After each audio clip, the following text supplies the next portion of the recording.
이번 이야기는 무서운 실화 리메이크 군대에서.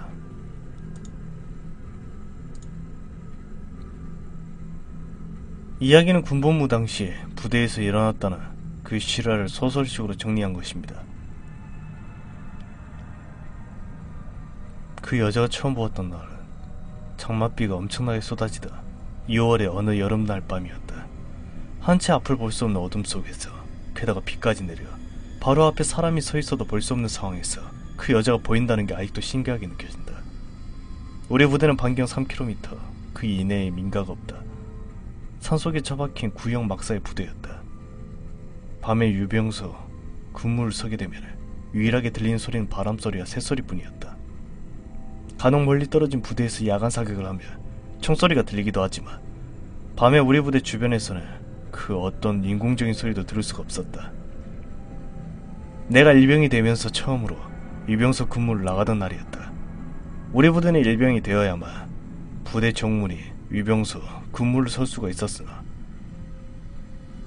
근무는 새벽 1시에서 2시 근무였다. 초여름인데도 밤에는 생각보다 서늘했고 맑디 맑은 밤하늘을 배경으로 거의 보름달에 가까운 달이 떠올라 주변 시야가 눈에 띄게 넓어졌다. 근무가 지루했는지 내 사수인 김병장이 재밌는 이야기를 해주겠다고 했다. 야! 저기 앞에 폐가 하나 있지? 예. 우리 부대 위병소 전방 50여 미터 우전방에 폐가가 하나 있다. 저 집이 왜 저렇게 되었는지 내가 얘기해줄까? 김병장은 무슨 1급 비밀이라도 나에게 얘기하느냐. 조용히 속은내면서 말 이어갔다. 그러니까 지금으로부터 4년 전쯤일 거야.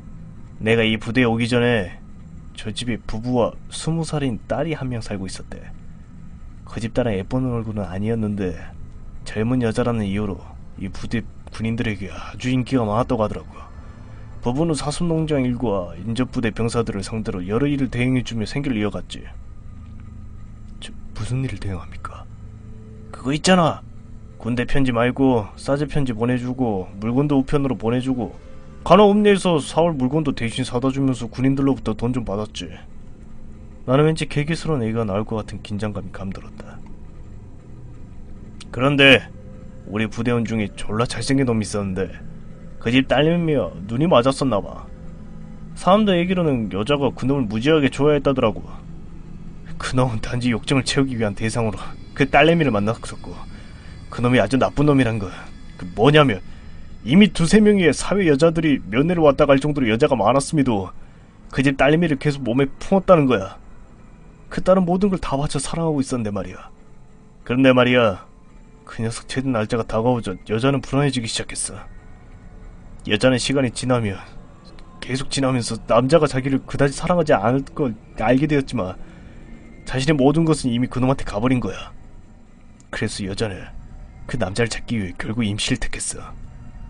그런데 그거마저도 그놈의 마음을 되돌릴 수는 없었지. 그놈은 그냥 제대해버렸고 연락도 끊어버렸지. 군대에서는 이런 일이 흔히 일어난다고 하는데 어찌되었든 제대 후 그 딸내미가 부대까지 찾아와서 어떻게 해서든 연락처를 알아보려고 들쑤시고 다녔나봐. 하지만 아무도 그놈과 연락을 취할 수가 없었어. 그 뒤로 여자가 한 달여 동안은 보이지 않았었나봐. 그 녀석을 찾으려고 다녔을지도 모르지. 만났는지 못 만났는지 알 수 없지만 반해골이 되어서 돌아온 여자는 거의 실성지경에 이르게 되었어. 그 부모들도 부대에 찾아와서 그놈 찾아내라고 다 죽여버리겠다 난리 푸고 말이야. 그때쯤 내가 이 부대로 배치받은 거지. 그런데 말이야, 아 씨발 소름 끼쳐. 왜 그러십니까? 김병장은 잠시 말을 멈추고 침을 꼴깍 삼켰다.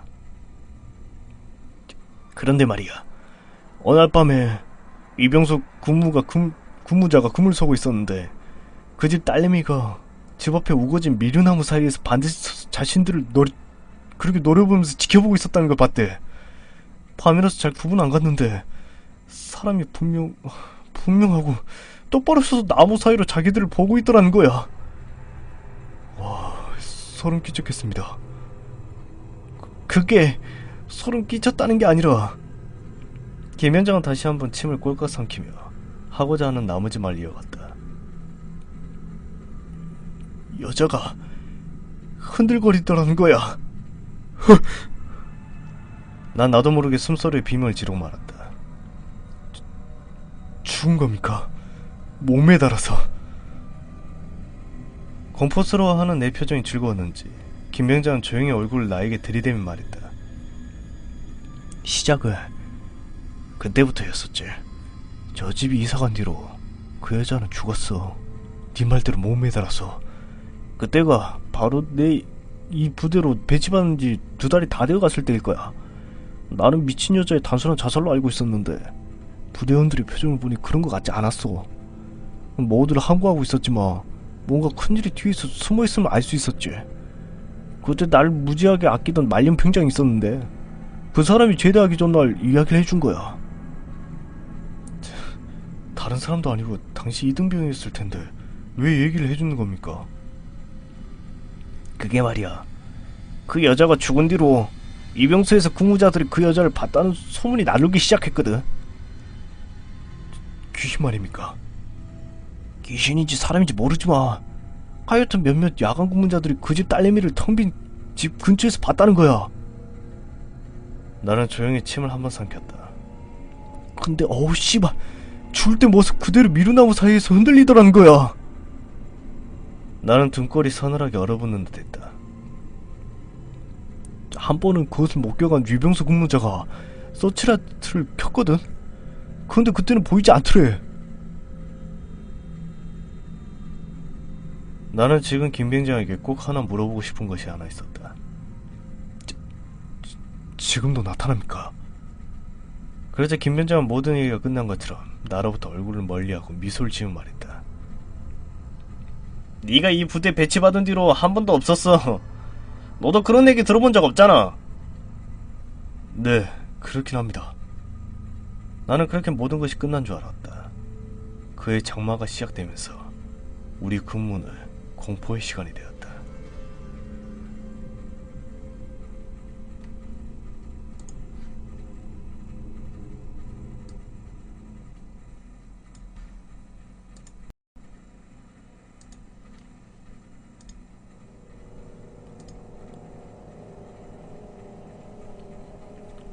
우리 부대는 규정선 비가 오나 눈이 오나 근무자 중 한 명은 초소 밖으로 나와 있어야 한다. 때문에 대부분 부사수가 판초 우위를 뒤집어쓰고 비나 눈을 맞으며 밖에 서 있게 된다. 부사수로 정일병과 사수로 최상병이 밤 11시 군무를 나갔을 때 이야기다. 간간히 어둠 속에서 비가 흩날리는 밤이었다. 우위를 뒤집어쓰고 20여 분 정도 군무를 쏘고 있던 일병이 초소 안의 상병에게 다가와 속삭이는 말로 얘기를 꺼냈다. 최상병님, 무슨 소리 안 들리십니까? 그때 갑자기 사수인 최상병도 일병을 향해 말했다. 이럴 씨발, 나만 들리는 게 아니었구만. 최상병도 정체 모를 그 소리에 계속 집중하고 있었던 것이다. 알 수 없는 여자의 목소리, 흐느끼고 간간히 웃기도 하고 뭐라고 그들에게 묻는 것 같기도 하고 칠흑 같은 어둠 속에서 그들을 무엇인가에 홀린다 아무것도 하지 못하고 그 알 수 없는 정체의 소리만 듣고 있었다.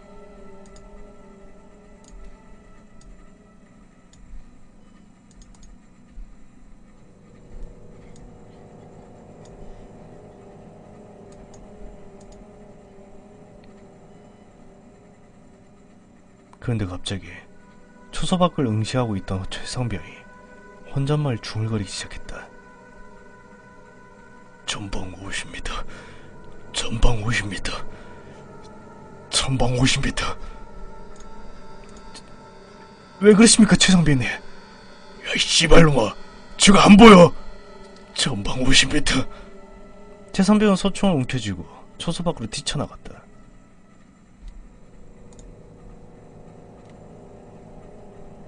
그리고 실탄을 장전한 것이다.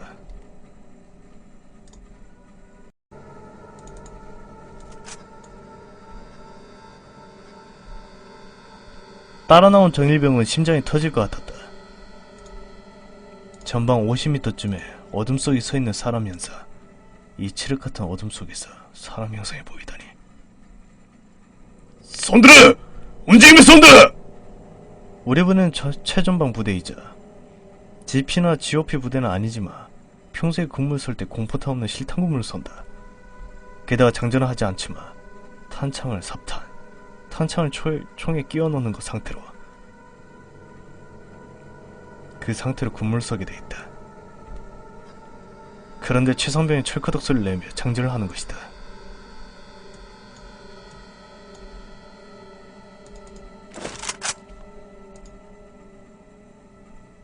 뭔가 큰일이 터질 것 같은 불길한 예감이 그들을 감쌌다. 최선병은 겁에 질린 게 확실했다. 50m 전방에 있는 사람에게 수화를 하다니. 얼떨결에 똑같이 목표를 조준하고 있는 정일병도 마찬가지였다. 손들어! 움직이면 손들어!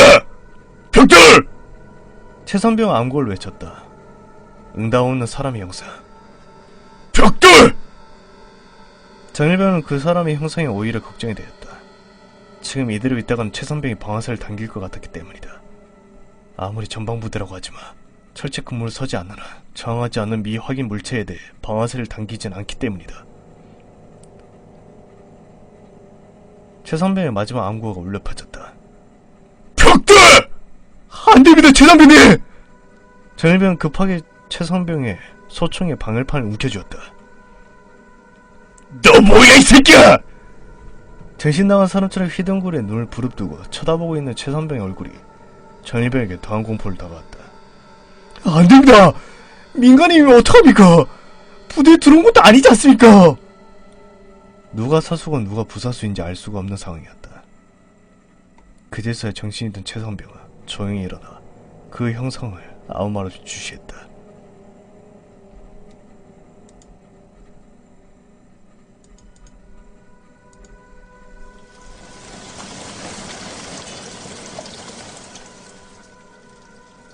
빗방울이 엄청나게 붉어지고 났어야 그 형상은 사라졌다.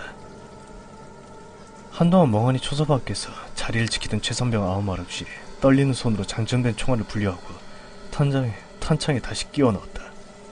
이 소문은 삽시간에 부대 전체로 퍼졌다. 한동안 잠잠했던 기순소동이 다시 시작된 것이다. 군인 정신을 강조하던 중대장에 어마어마한 훈계가 있었음에도 부대원들은 그 소문에 대한 공포를 떨쳐버릴 수가 없었다. 아침 점호가 끝나면 그날의 근무 시간표가 붙여지는데 모든 부대원들은 하나같이 밤 시간대 위병 근무소에 자신이 들어가 있는지 확인하는데 여념이 없었다. 그런데 진짜 사건은 다른 데서 터졌다. 우리 부대 최악의 근무지는 바로 탄약고였다. 탄약고는 부대 내부반으로부터 100m 정도 떨어져 있었으며 주변의 참나무와 아카시 나무 때문에 시야가 잘 확보되지 않았다. 탄약고 초소 앞에는 작은 계곡이 있었고 그 계곡을 건널 수 있도록 만든 작은 나무다리가 있다. 초소 뒤편으로 작은 언덕이 있는데 겁나는 것은 그 언덕 뒤에 거대한 공동묘지가 있다는 것이다. 버려진 묘지들이 아닌 공원 묘지로 깔끔하게 꾸며져 있었지만 방 근무자에겐 여간 신경 쓰는 것이 아니었다. 우리 부대는 지원부대다. 1년 중 2개월에서 3개월은 부대원의 반 이상 훈련 지원 파견을 나가기 때문에 근무 인력이 부족하다. 이 때문에 위병소를 제외하고는 모두 단초로 근무를 선다. 탄약고에 배정받는 근무자는 그야말로 최악 중에 최악을 맞는 것이다. 산소에 공동묘지를 끼고 있는 초소에서 1시간 동안 혼자 있어야 하는 것이다. 이 때문에 탄약고 근무는 보통 상병들이 나간다. 박상병은 우리 부대에서 강한 군인의 상징이다. 강심장인지는 모르지만 몸짱이 항상 남자다운 성격으로 간부들이나 검참들로부터 신임을 독차지하는 사람이다. 그날은 새벽 2시 근무였다. 야! 이 개새끼야! 정신 차려! 인터폰으로 통화하던 당직 하사의 큰 호통소리에 당직 사관이 소대장이 벌떡 깨어났다. 야, 뭐야? 박상미 이 미친 새끼가 헛소리를 하지 않습니까? 뭔 소리? 저 소리 누가 자기와 같이 있답니다! 뭐? 그 말이 끝남과 동시에 허공을 가른 소리가 들려왔다.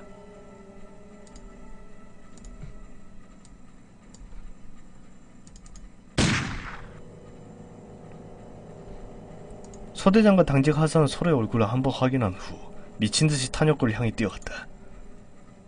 잠에서 깨 2명의 말년 고참들도 따라서 뛰쳐나갔다. 100여 미터를 달려 황급히 도착한 탄약고. 나무 다리를 건너 누군가가 웅크리고 앉아 탄약고 쪽으로 총을 겨누고 있었다. 장마철이었지만 간간히 구름 사이로 비치는 달빛 때문에 누구인지는 금방 알아볼 수 있었다. 플래시를 박상병 등에 비추다 서대장이 물었다. 박상병, 네가 쐈어? 아무 말 없이 몇 초간 계속 탄약고를 주시하던 박상병이 서서히 그리고 조금씩 고개를 돌렸다. 플래시 불빛 속에서 확인된 그의 얼굴에 공포에 질려 있었다. 당시 목격했던 고참들 얘기로는 박상병의 튀어나올 듯 크게 부릅뜬 눈이 너무나도 무서웠다고 한다. 서대장은 신속히 박상병의 총기를 회수하고 탄약고 군무를 2시간씩 복조 근무로 돌렸다. 행정반에 돌아와서도 반없이 나간 사람처럼 흐느적거리는 박상병의 목덜미를 당직 하사가 움켜쥐었다. 야, 이 미친놈아! 정신 차려! 의자에 털썩 주저하는 박상병에게 서대장은 물었다. 무슨 일이야? 고개를 떨고 눈물인지 콧물인지 모르는 분비물을 떨구며 박상병이 입을 열었다. 서대장님, 귀신을 봤습니다. 이 한마디에 행정반에 있는 사람들은 몇 초 동안 아무 말도 못하고 서로의 얼굴을 확인하고 있었다. 탄약고 초소 새벽 2시 그 근무자인 박상병은 이전 근무자와 교대를 하였다. 이전 근무자로부터 특별한 이상 징후를 보고받지 않았기 때문에 박상병은 늘 그렇게 자연스럽게 근무에 임했다. 탄약고 초소는 조금 특이하게 만들어져 있었다. 블럭 벽돌로 가슴 높이까지 쌓아올린 구조에 천장은 슬레이트로 덮어져 있었다. 벽돌과 천장 사이에는 4개의 나무 기둥이 받치고 있고 정면의 공간은 유리, 그리고 측면과 후면은 비닐로 둘러싸여 있다. 20여 분이 지났을까. 박상병은 바람소리 사이로 들리는 작은 여자의 목소리를 들었다. 누군가를 부르는 소리. 박상병은 스스로 간간히 지르고 했지만 정체 모를 그 소리 때문에 초소 밖으로 일단 뛰쳐나왔다. 그리고 초소 뒤쪽 공동묘지가 있는 언덕을 향해 총을 겨눴다.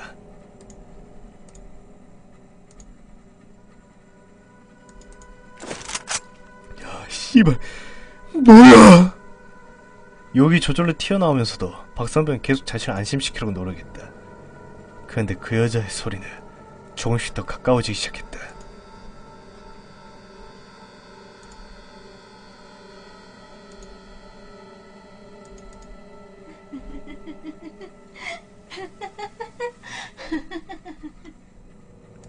박상병은 자신도 모르게 총을 한 발 장전했다. 전에 있었던 귀신 소동이 사실이 아니길 바랬지만 눈앞에 벌어지는 상황은 그것이 아니었다. 야, 씨발년아, 나와! 이 말에 떨어지기가 무섭게 수미터 언덕 위에 나타난 힘을 건 형사. 극도로 흥분한 상태임에도 박상병은 천천히 초소 안으로 들어가 인터폰을 집어들었다. 탄약고 초소에 누가 있습니다. 지금. 인터폰으로 통화를 하는 와중에 박상병은 부스럭거리는 소리를 듣는다.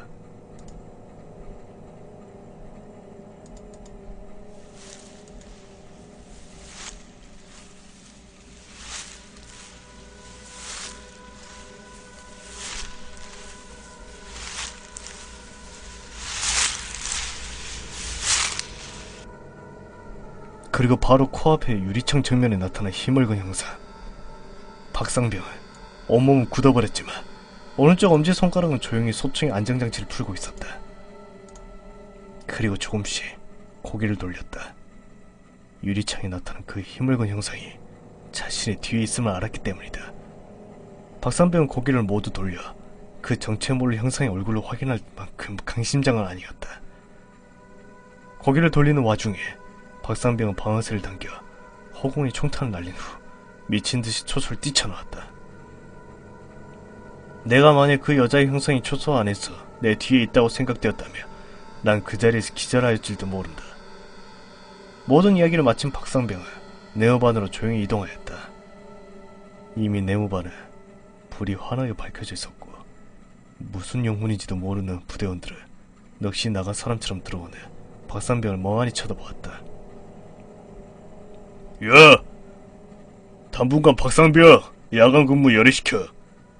행정마에서 들리는 소대장의 말소리를 들었는지 못 들었는지 무표정한 얼굴에 박상병은 침상에 걸터 앉아 얼굴을 두 손으로 감싸며 두세 번의 긴 신호흡을 하기 시작했다.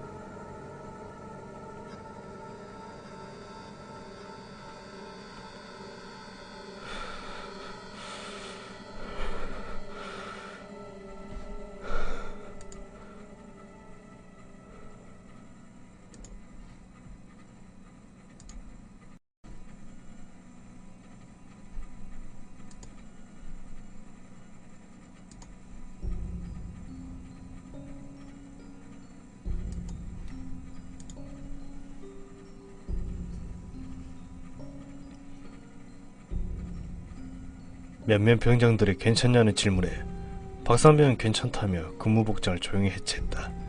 그렇게 빨갛게 충혈된 박상병의 두 눈을 보고 더 이상 아무 말도 걸지 못했다. 그 뒤로 박상병은 며칠 동안 불면증에 시달렸다. 이병수에 이어서 이번엔 탄약고라니. 부대 전체는 그야말로 소름 끼치는 공포가 서서히 엄습해왔다. 박상병 사건 이후로 이병수와 다른 초소는 정상적으로 돌아갔지만 탄약고는 2시간 교대 복초로 바뀌었다. 방근무를 2시간씩이나 서야 되는 불편함이 있었지만 아무도 이의를 제기하지 않았다. 혼자 공동묘지를 끼고 산속에 1시간 동안 처박혀 있는 것보다 나았기 때문이다. 게다가 파견 나간 부대원들이 돌아오며 1시간으로 줄기 때문에 당분간은 견딜 수 있는 수준이었다. 그리고 귀신 소동은 드디어 나에게까지 찾아왔다. 그날은 정말로 기분 나쁠 정도로 날씨가 좋지 않았다.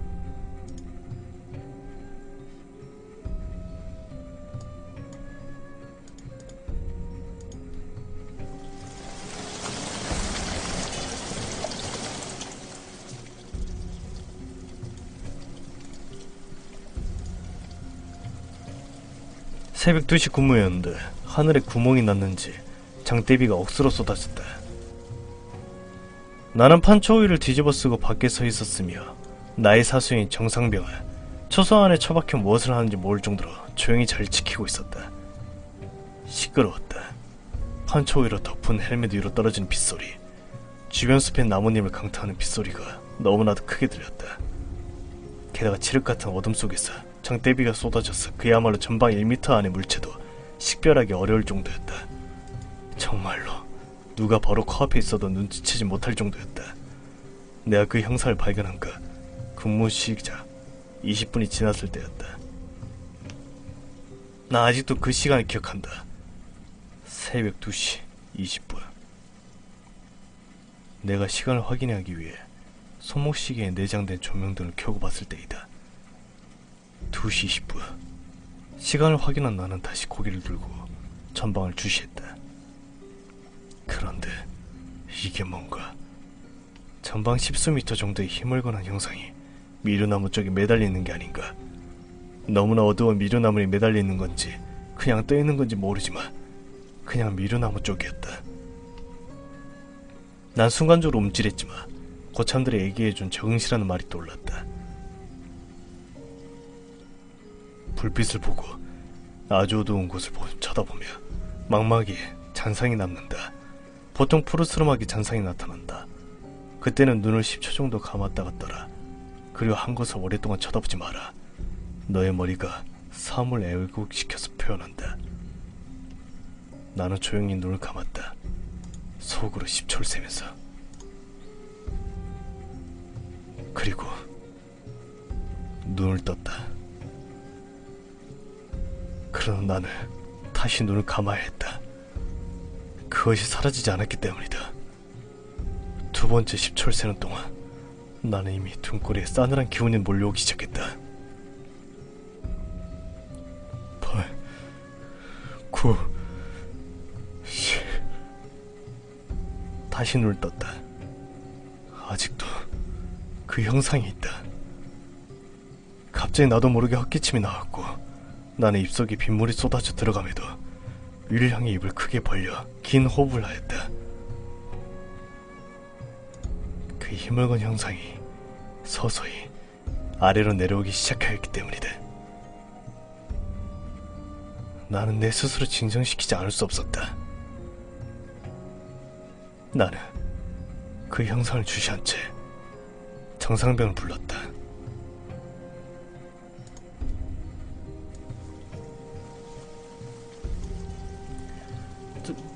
정상병님!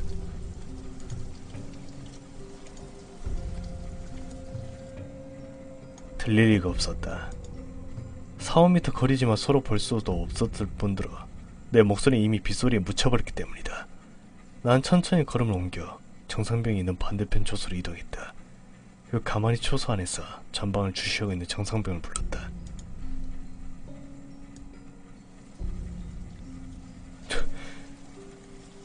정상병님! 그러자 갑자기 정상병이 움찔하다니 나를 뒤돌아보았다. 아이 씨발! 놀래라! 무슨 일이야? 잠깐 나와보시기 바랍니다. 뭔데? 저기 미루나무 쪽에 뭐가 있습니다. 말이 떨어지기가 무섭게 정상병은 판초이를 뒤집어쓰고 밖으로 나왔다. 그 내가 가리키는 쪽을 쳐다보았다. 보이지 않았다. 마치 영화처럼 좋은 전망에도 미루나무 아래로 내려오고 있었는데, 그런데 정상병은 내 말을 믿어주었다. 야, 이렇게 어두운데 보였단 말이야? 네, 어떻게 보였는데? 그냥 희뿌옇게 보였습니다. 어디로 갔어? 미루나무 쪽 중간쯤 있다가 아래로 내려오는 것까지 봤습니다. 그 귀신년인가 보다. 씨발, 죽여버리든가 해야지. 상병 마라봉인 정상병은 짬밥이 걸맞게 아무것도 아닌 양 나에게 겁먹지 말라고 충고했다.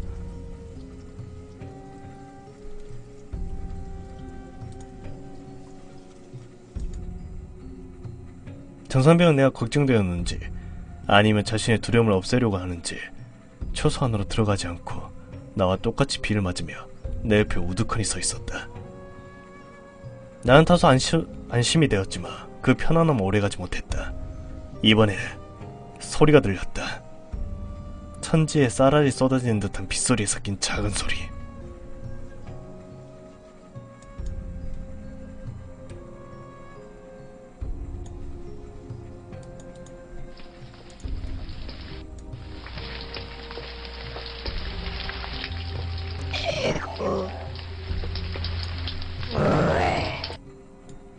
도대체 무슨 소리인지 알 수 없었지만 몇십 초가 지나자 곧 알아들 수가 있었다. 토하는 소리 같았다.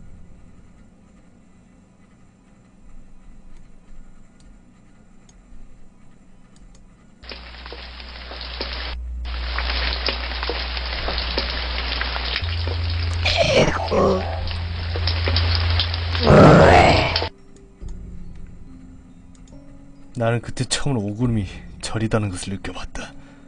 천기를 맞은 것처럼 무릎 관절이 찌릿거렸다. 정말로 주저앉고 싶었다. 정상병도 나와 똑같은 소리를 듣고 있는 게 확실했다.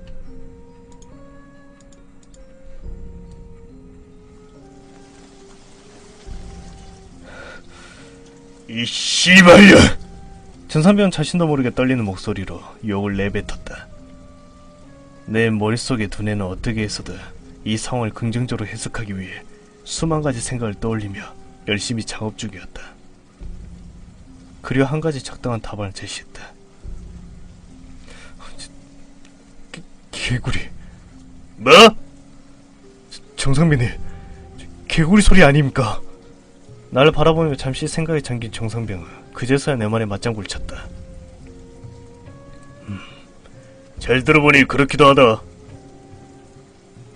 아무 말 없이 잠시 그 정체모를 소리를 듣고 있다 정상병이 말 이어갔다. 야, 그래! 아까 네가 봤다던 그건 뭐냐? 그게 내 머릿속은 다시 혼란에 빠졌다. 야, 안되겠다. 유아까지 순찰 좀 해보자. 순찰 말입니까? 그냥 본대에 연락하시면. 이 새끼 겁 졸라 많네. 당직사고 오늘 누군지 알아? 수송관이잖아. 그 미친 또라이 새끼. 그 새끼가 네 말 믿어주겠냐고. 아마 군합발로 이단 협착할 거다. 난 나름대로 강심장으로 생각하며 내 스스로 단련시켜왔지만 솔직히 겁이 많다. 차라리 수송관한테 욕먹고 이 상황을 벗어났으면 하는 생각이 더 간절했다.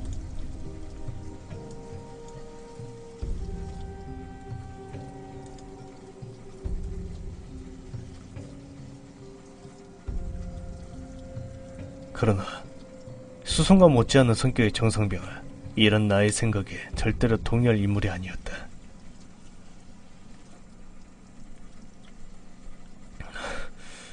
알겠습니다. 우리들은 손전등을 손에 쥐고 그 토악질하는 소리를 향해 조금씩 걸어나갔다. 장대비 속에서 손전등을 비추는 것은 그야말로 무의미했다. 빗줄기에 빛이 산란되어 잘 보이지 않았기 때문이다. 소리가 점점 크게 들려왔다.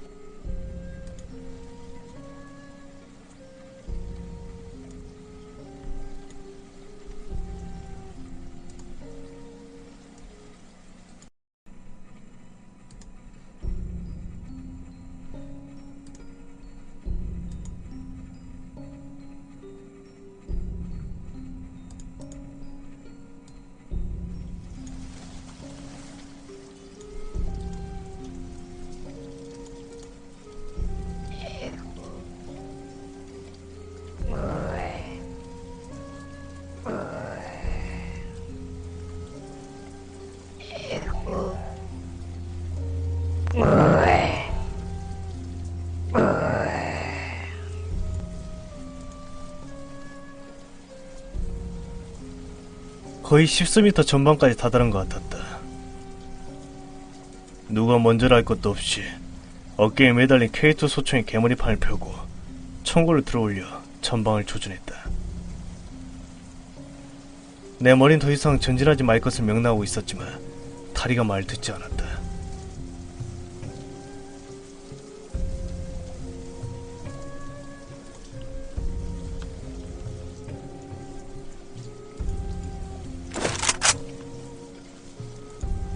정선병이 갑자기 장전을 했다.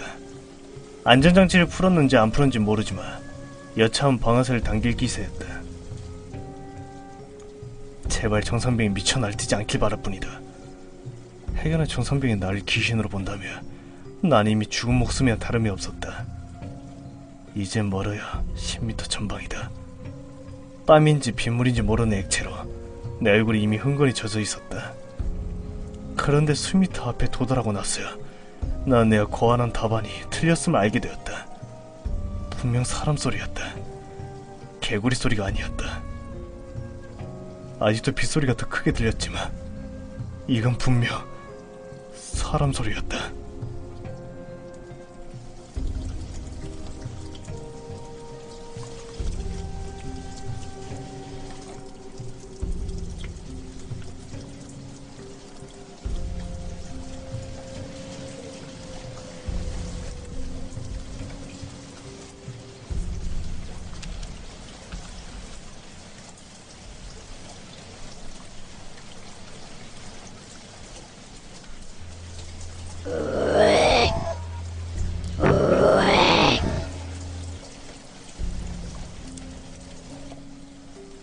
손전등을 비추었지만 확인이 안 되었다. 잡초와 잡목으로 우거진 덤불 속이라 직접 파헤치지 않느라 그 정체를 알아볼 수 없었다. 정선병 떨리는 목소리를 보이지 않는 형체를 조준하며 수활했다. 누구냐? 손들어! 움직이면 쏜다! 그러자 갑자기 소리가 멈추었다. 심장이 터질 듯 했고 온몸이 오그라드는 듯 했다.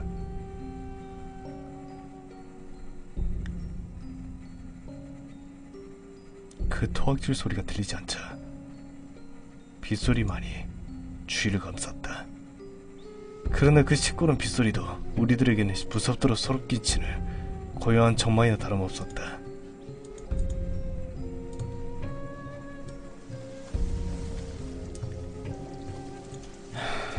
서치라이트 켜! 예? 잠시 넋이 나간데 나는 정선병의 명령을 놓치고 말았다. 조소 서치라이트 켜라고 새끼야! 그제서야 나는 조금씩 뒷걸음질을 치며 초소로 향했다. 이병선이 야간 근무 중에 특별한 상황이 아니며 서치라이트를 킬 수가 없다. 서치라이트를 켜며 그날 근무 일지에 보고를 해야 되며 이유가 분명해야 한다. 그냥 나는 이것저것 생각할 상황이 아니었다. 초소 안의 스위치, 그것을 올리는 것만이 날 진정시키는 유일한 방법이었다.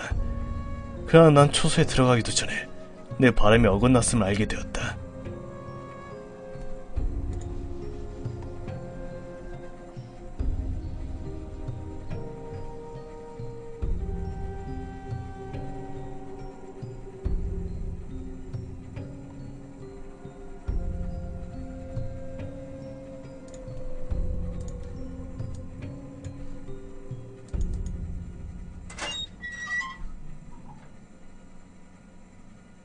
초소문을 열자 초소 안에 누가 있는 것이다.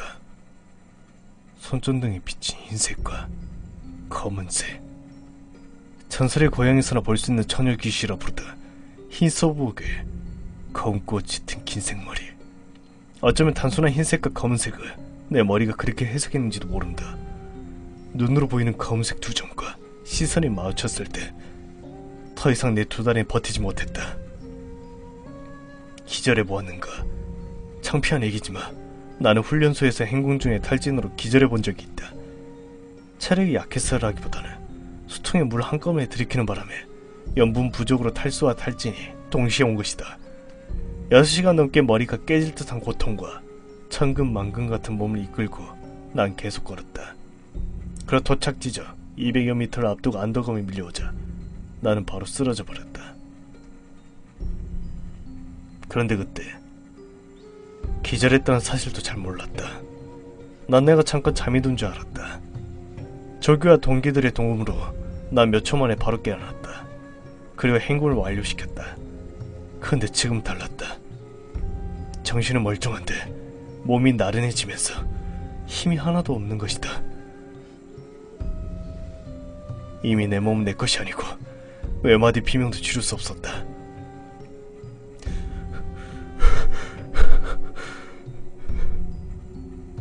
내가 낸 소리는 이것이 전부다. 그러나 이건 소리도 아니다. 숨이 나오다가 목이 걸린 것이다.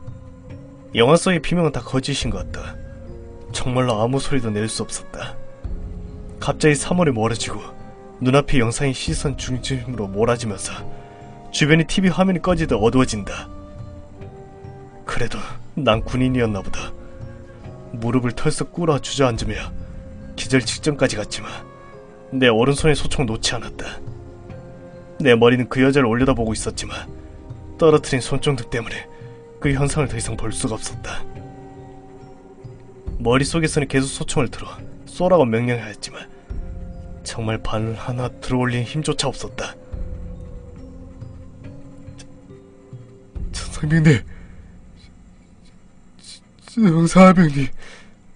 난 미친듯이 정상면을 불렀지만 많지 않은 사람처럼 혀가 구부러져 발음이 되지 않았고 가는 숨소리만이 새어나왔다. 장할 수 없는 어떤 강력한 기세에 눌린 나는 바로 고개를 떨구고 말았다. 뭐하고 있어 이 새끼야! 정상병의 미친 듯한 외침이 들렸다. 야 이 씨발놈아! 불 켜라고! 근데 나는 무릎을 꿇고 주저앉은 자세로 머리를 숙인 채 아무런 응답도 하지 않고 장대비만 계속 맞고 있었다. 차라리 기절해버렸으면 좋겠다. 바보 같은 내가 정말 싫다. 난 개병신이다. 머저리 같은 새끼. 지랄맞은 새끼. 이런 내 스스로를 자책하는 생각이 머릿속에 맴돌자 눈물이 펑펑 쏟아졌다. 아무런 응답이 없자 정상병이 참지 못하고 돌아왔다. 내 오른쪽 뺨에 손전등이 비춰지는 것을 느꼈다.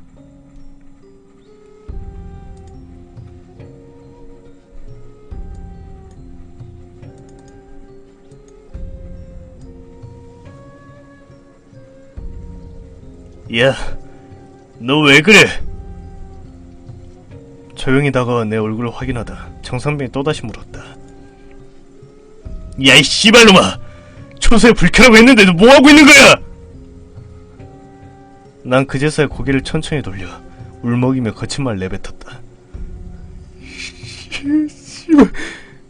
씨발, 초소 안에 있었단 말입니다. 허헉대는 정상병의 거친 숨소리가 내 귀에까지 들렸다. 뭐? 뭐라고? 그 씨발년이 초소 안에 있었단 말입니다. 평소에 거친 언행을 하지 않는 나는 내 의지와 상관없이 내뱉은 욕설을 막을 수 없었다. 정상병은 후다닥 총을 초소 쪽으로 겨누고 천천히 손전등을 비추었다. 이리저리 살피는 정상병이 내게 물었다. 뭐가 있다는 거야? 에? 아무것도 없잖아! 화가 난 듯한 정상병은 초선문을 부서져라 쾅 하고 닫아버렸다.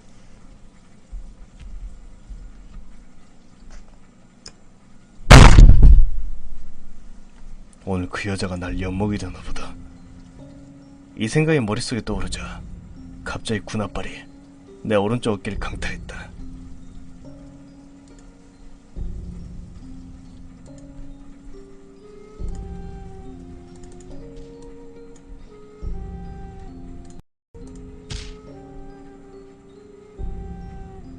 정상병이 욕설을 내뱉으며 나를 발로 밀어버린 것이다.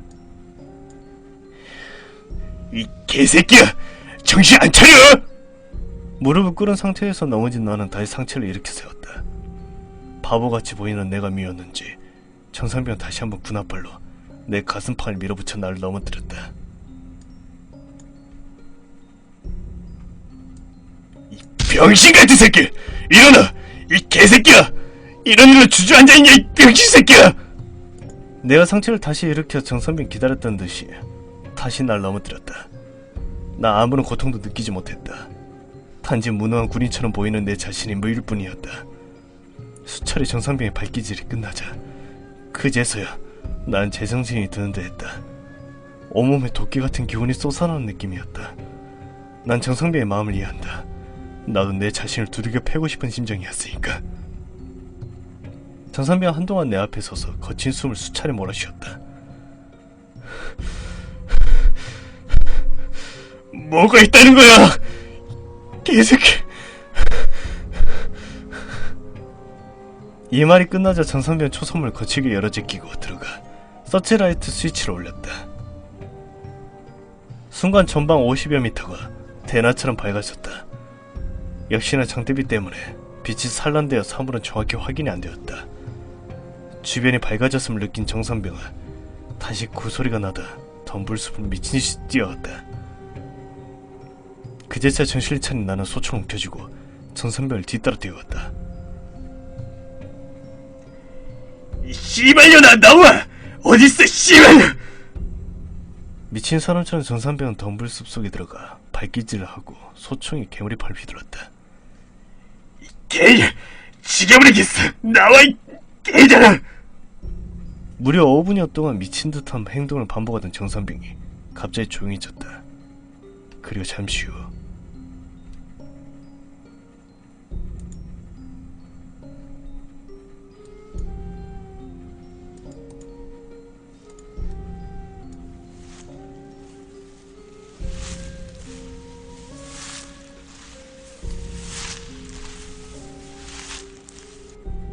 정상병이 덤불숲에 천천히 걸어 나왔다. 판초 위에 여기저기가 찢겨있고 그의 온몸의 빗물로 흥건해져 있었다. 뒤집어 쓴 판초 위와 햄멜 라인 아래로 콧날과 입만 보이며 긴 숲을 내뺏고 있는 정상병의 모습은 조금 전에 그 형상보다 더욱더 공포스럽게 느껴졌다.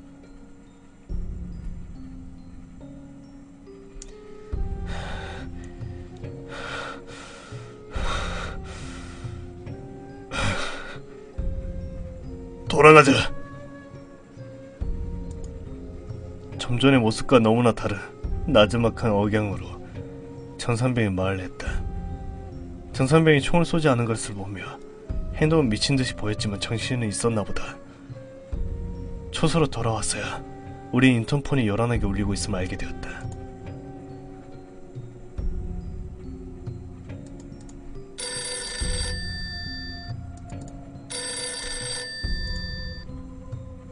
정선병은 초소 문 앞에서 한번 멈칫하더니 천천히 초소문을 열고 들어가 수화기를 들었다. 통신보아! 상병 정상병입니다! 서치라이트의 스위치를 조용히 내리며 정상병은 수송관에게 서치라이트를 켜게 된 경위를 보고하고 있었다. 저생가! 들어가서 말씀드리겠습니다! 미치광이 수송관이 우리말을 믿어줄까 염려가 되었지만 정상병의 판초위가 여기저기 찢겨져 있고 두려움에 휩싸인 듯한 우리 둘의 모습을 보았던 수송관은 30분이 넘도록 조용히 우리 얘기를 들어주었다. 결론은 역시 내가 헛것을 본 것으로 끝났다. 들어가 쉬어라. 오늘 들은 얘기는 내일 중대장한테 보고하겠다. 그날은 잠을 이룰 수 없었다. 뜬 눈으로 밤을 지샌 적은 이 부대에서 처음 배치받은 날 빼놓곤 처음이다. 다음날 우리는 중대장에게 불려갔다. 결론은 바뀌지 않았지만 그날만큼 주대장도 사태의 심각성을 깨달았는지 군인정신 부족 같은 훈계는 하지 않았고 근무에 열중하는 말만 했다. 그날 이후 정선병은 말이 없어지고 극도로 예민해져 있었다. 쉬는 시간이면 네모반 뒤뜰에 혼자 앉아 연신 담배만 피워댔다. 우린 소대별로 돌아가면서 2주일 동안 식당 청소와 아침 근무자 식사 준비를 해야 했다. 이번 주는 우리 소대가 담당이었다. 밥을 챙길 수 없는 아침 근무자의 식사는 담당 소대가 미리 준비해 놓아야 한다. 그런데 배식과 청소에 열중한 나머지 아침 근무자의 식사가 늦어진 것이다. 근무자가 돌아왔을 때 부대원들은 거의 식사가 끝나가는데 근무자 식사 준비가 안 된 것이다.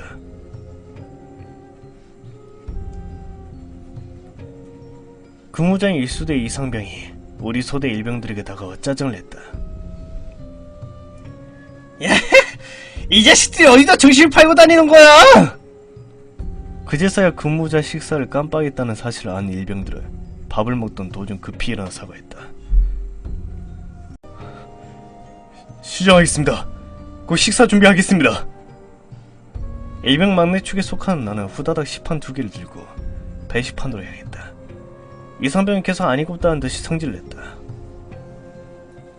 아, 이 소대 왜 그래? 정신 차려 임마! 니네 귀신 나타났다고 이병서에 불도 켰다며! 이 말이 떨어지기가 무섭게 옆에서 밥을 먹고 있던 정상병이 응식물이 담긴 식판을 이상병에게 던져버렸다.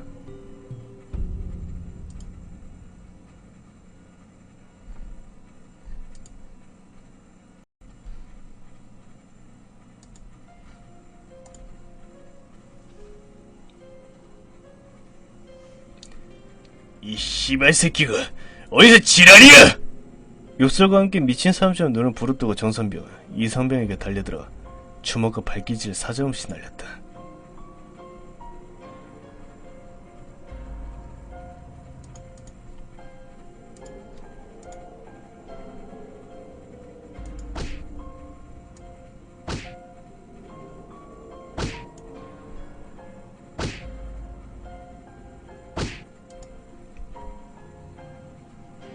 며칠 전 밤에 보았던 정선병의 그 모습이 다시 재현되는 것 같았다.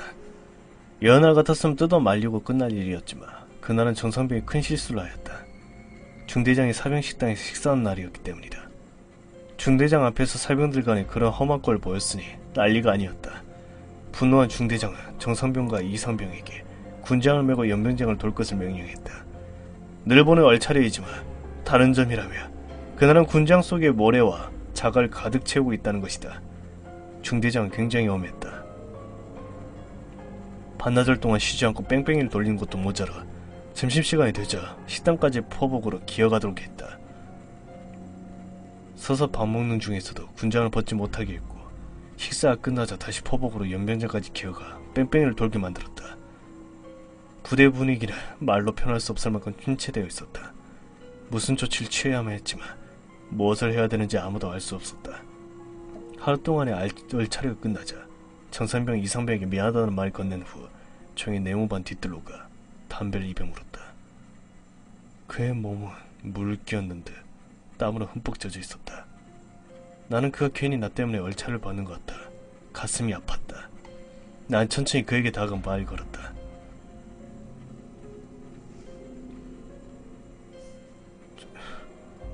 정상배님, 괜찮습니까?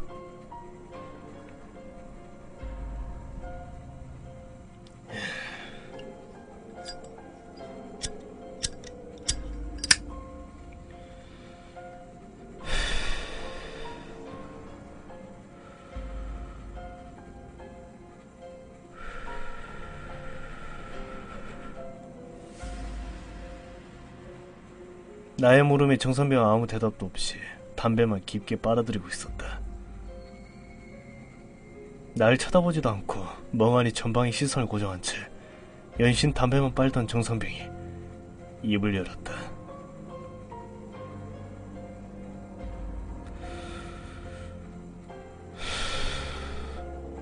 야, 일병. 일병! 100! 그날 네가 귀신 봤다는 날, 예, 네가 초소 안에 그 여자가 있다고 했을 때 말이야. 내가 확인했잖아. 예. 전산병은 계속 전방에 시선을 고정한 채 마지막 한 모금의 담배를 빨며 말리었다.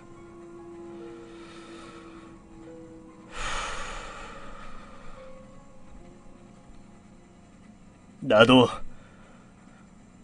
초소 안에서 그 여자 봤다. 예? 나도 너처럼 그 여자 봤다고. 그런데 왜 가만히 계셨습니까? 전산병은 담배 꽁초를 슬리퍼 바닥으로 짓이기고 다시 담배 하나를 꺼내 물었다. 그리고 미간에 깊은 줄을 만들면 말리었다.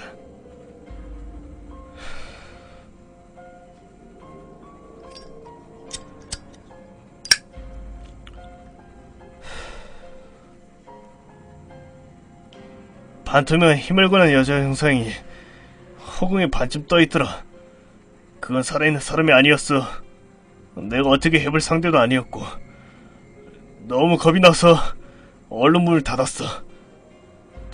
정신 차리고 뭔가를 해야겠는데, 아니 미친 척이라도 하고 싶었는데 네가 그러고 있는 걸 보니까 갑자기 화가 치밀었다.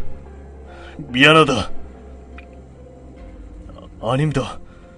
그런데 왜 성관이나 중대장한테 그 얘기 안 하셨습니까? 넌 부사수고 난 사수 아니야. 게다가 다음 달이면 병잘날 놈이 그런 소리 하고 있으면 날 뭘로 취급하겠냐. 뻔히 아니게 너만 찌질한 놈으로 만든 것 같다. 그 해의 장마는 너무나도 길게 느껴졌다. 조금씩 정상병은 정상을 찾아가는 것처럼 보였지만 여전히 부대원들은 야간 근무에 대한 공포감을 떨쳐버리지 못하였다. 조명이 없는 탄약고에 백열등이 설치되어 있었고 조금만 이상한 징후라도 보이며 이병소에 불이 켜지기 일쑤였다. 우리는 빨리 파견나간 부대원들이 돌아오기를 외면을 하였다. 또 한 번의 소동이 벌어진 것은 장마가 끝나갈 무렵이었다. 완전히 장마가 끝났다 봐도 무방할 정도로 며칠 동안 구름만 껴있었고 비가 거의 오지 않았다. 그날은 야간 사격을 하는 날이었다.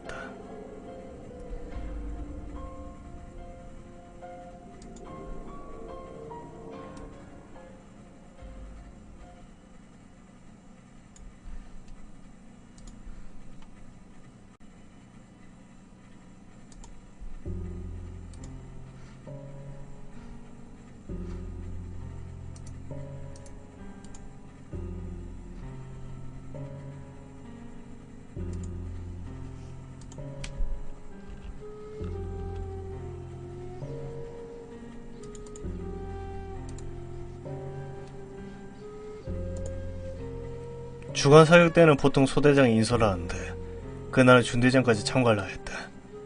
우리 부대는 자체 사격장이 있다. 연대나 사단 규모 사격장보다 작고 표적도 자동화 타깃이 아니지만 150m까지 표적을 설치할 수 있는 비교적 중급 규모의 사격장이었다. 대신 사로의 수는 작아서 동시에 5명 정도만 있을 수 있었다. 조그마한 산 준턱쯤에 사격장이 자리 잡고 있었으며 사로로부터 뒤쪽 10여 미터 그 아래에는 작은 연습장 겸 대기소가 있다.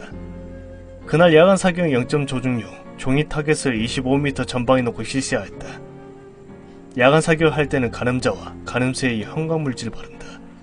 야간 사격은 가늠자 구멍을 통해 조준이 어렵다. 따라서 두 군데 발라놓은 형광물질의 위치를 일치시키고 쏘는 것이다. 그렇게 해도 표적이 보이지 않기 때문에 표적을 맞추는 건 사실상 불가능했다. 그 누가 봐도 보름달도 아닌 구름 낀 근무한 아래 보이지도 않는 25m 거리에 있는 A4 규격의 황토색 재생 용지를 맞추겠는가. 그냥 감으로 쏘는 것이다. 때문에 가끔 말년 고참들은 소총의 안전핀을 단발이 아닌 자동으로 놓고 9발 그냥 드르륵 갈겨버리기도 한다. 말년 병장들이 하니까 중대장이 모른 척하는 거지. 내가 그랬으면 당장 얼차려를 받을 일이다.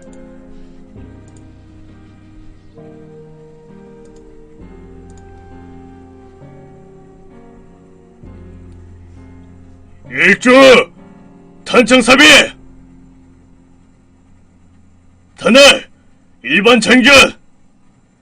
준비된 사수로부터 사격 개시!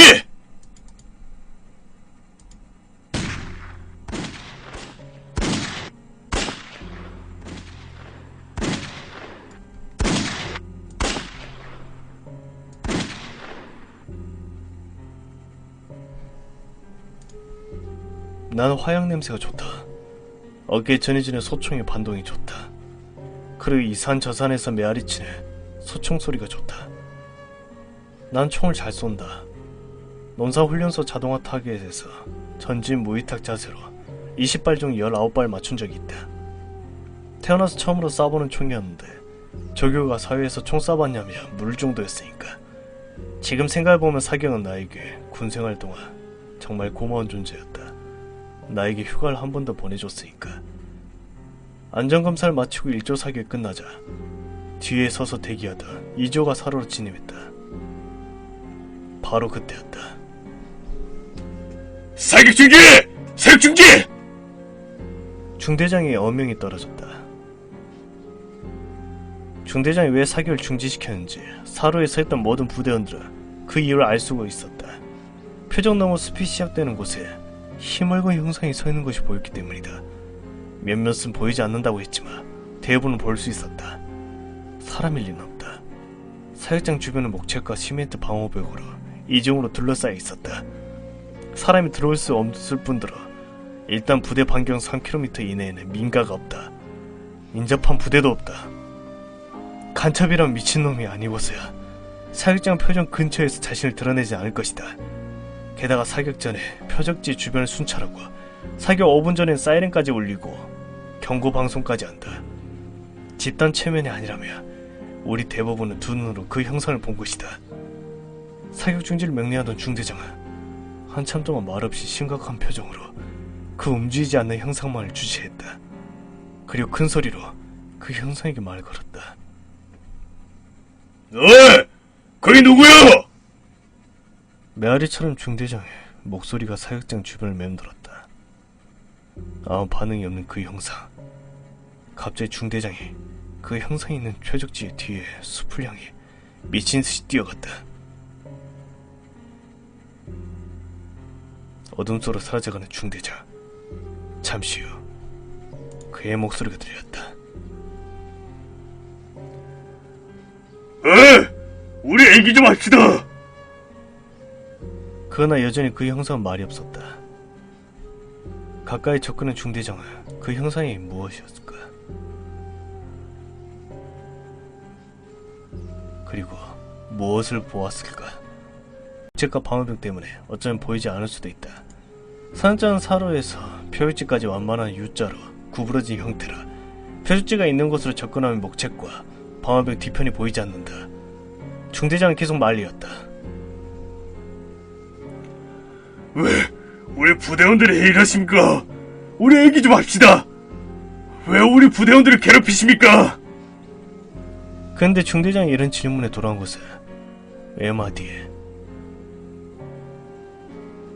어떤 여자의 비명소리였다.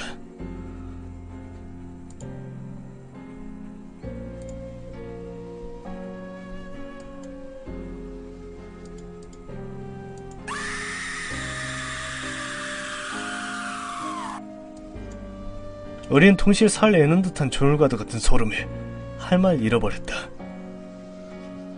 내 옆에 고참들의 숨소리 같은 말소리가 들렸다. 와 씨발, 잠이 다 깬다. 중저음의 여자 목소리. 톤은 낮은 것 같았지만 확실히 남자는 아니었다. 그런데 그냥 비명소리가 아니었다. TV 사고에서 공을 당할 때 공통에 못 이겨 울부짖는 소리. 우리를 깨운 거 중대장의 외침이 들리고 나아서였다. 야! 밑에 있는 부대원들 전호 소집시켜! 우리는 근무자를 제외한 한 명의 열애도 없이 총과 손전등을 준비하고 표지 주변으로 모두 모였다. 잘 들어라. 오늘 그년이 누구인지 잡는다.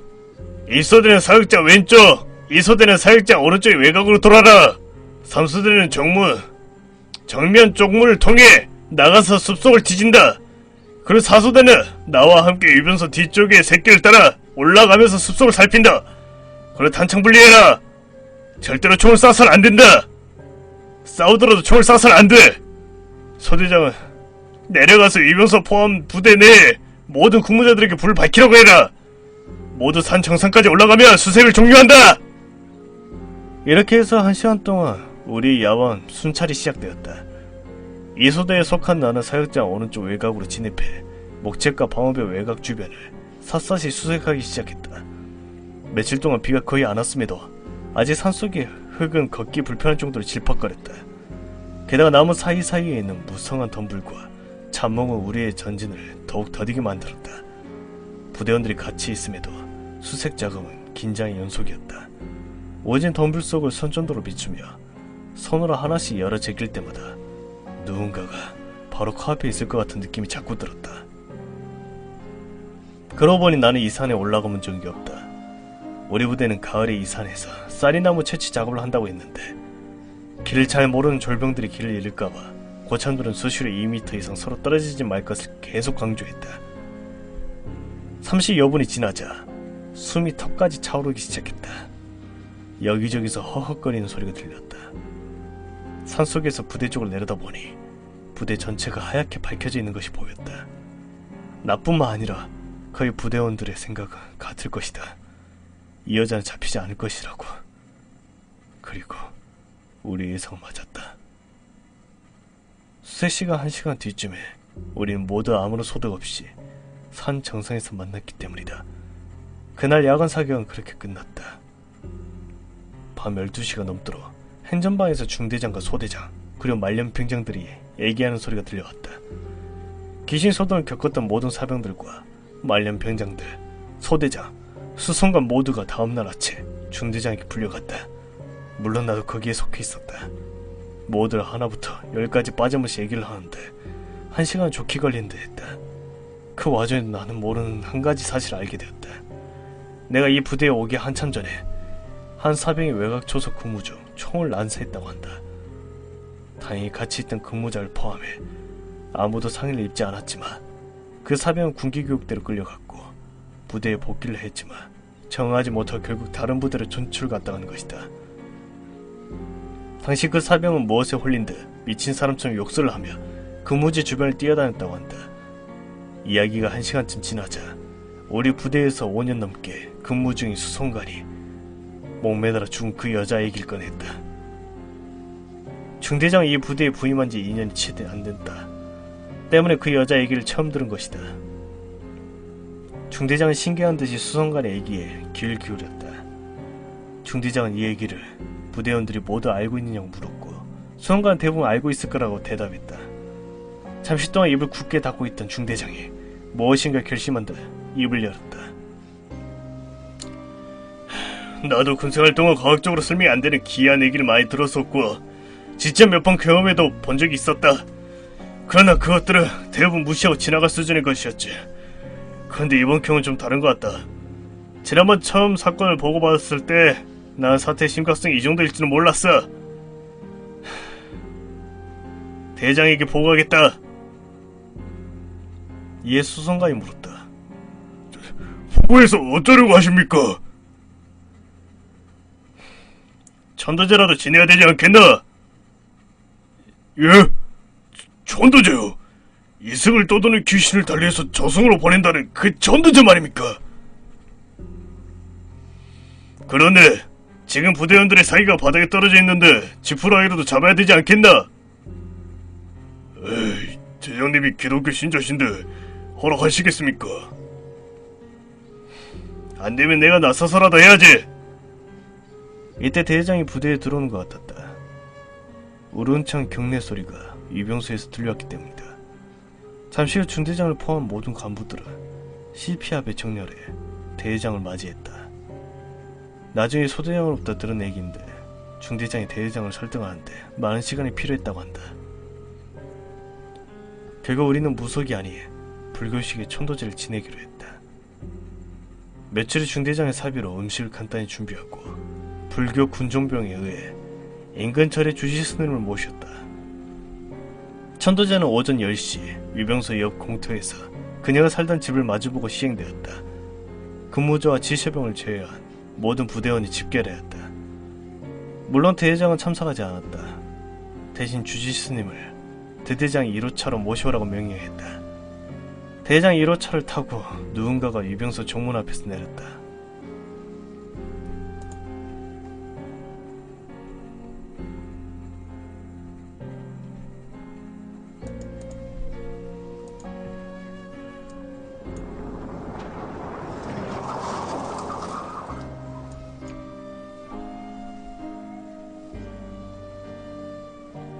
나이는 들어 보였지만 깨끗한 순복을 입은 아주 선하고 강직한 인상의 스님이었다. 오늘 천도제를 주관할 분이셨다. 재단 앞에 서서 열중시어 자세를 하고 있는 우리를 향해 그 스님은 입을 열었다.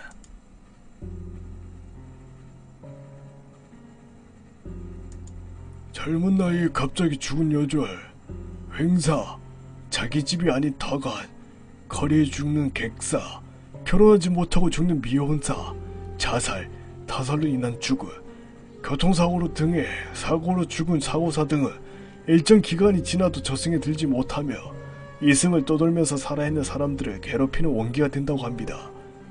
사람들이 보통 지방령이라고 부르는 것들입니다. 지방령은 처음에 죽었던 곳에 머물며 누군가를 한없이 기다리거나 또는 자신이 죽은 줄도 모르고 살아서 하던 일을 계속하기도 합니다. 이런 원혼들은 누군가가 자신의 영역을 침범했을 때나 자신을 방해한다고 생각이 들면 처녀귀신이나 몽달귀신 같은 여러 형태로 나타나 사람들을 괴롭힙니다.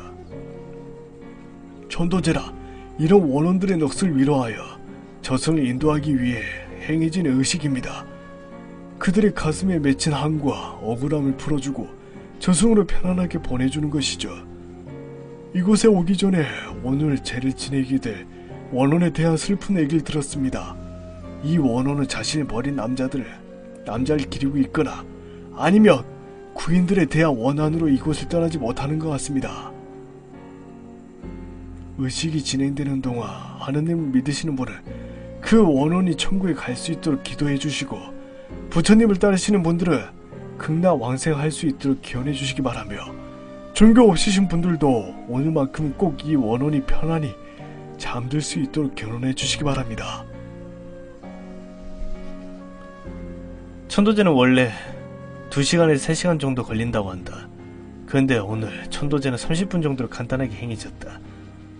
주지스님 목탁을 두드리고 연불을 내며 중간중간 절하였다.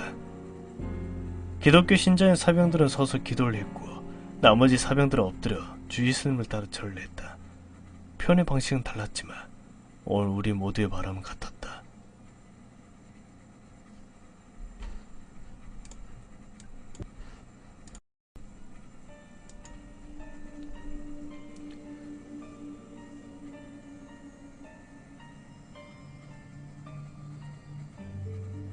거의 막바진 쯤 술을 올리고 스님은 알아듣기 힘든 내용의 천도제문을 낭독했다. 그리고 그 제문을 불태웠다. 30여 분간의 의식이 끝나자 목탁 소리가 멈추었다. 끝난 것 같았다. 그리고 주지 스님은 천천히 고개를 들고 무엇인가를 향해 입을 열었다. 이보게 젊은 저자 양반, 이승의 연이 닿지 않는다 하여 이렇게 미련을 가지고 구천을 떠들면 어떡하나. 이승의 연이 없으면 반드시 저승에서라도 연이 닿는 법. 반드시 다음 생에는 자네의 인연을 만날 것이네.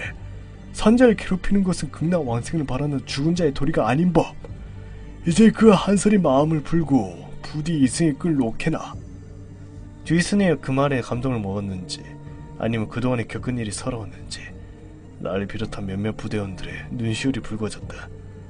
얼굴도 모르는 여자의 천도질을 지내면서 눈시울이 붉어지다니. 왠지 오늘은 그녀가 친숙하게 느껴지기까지 했다. 우연인지 아니면 주지스님의 애절하고도 간곡한 부탁이 통했는지 그녀의 눈물 같은 비가 한 방울 두 방울씩 흩날리기 시작했다.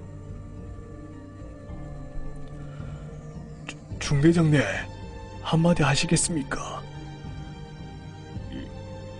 예?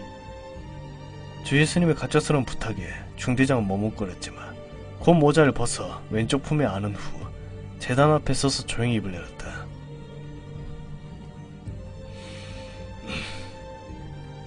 부대원들을 대표하여 이전에 있었던 불미스러운 일에 대해 사과드립니다.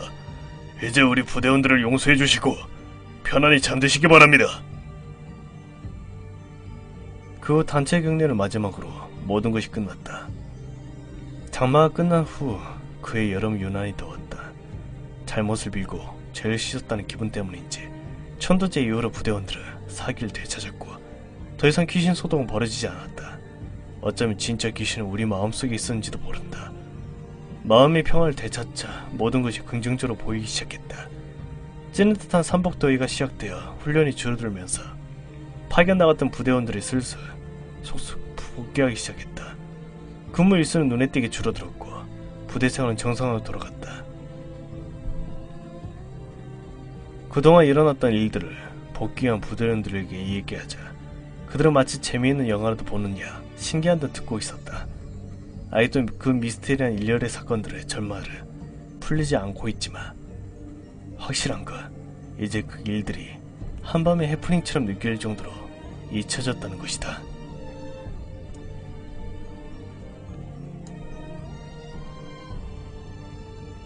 출처 하드론님의 이야기입니다.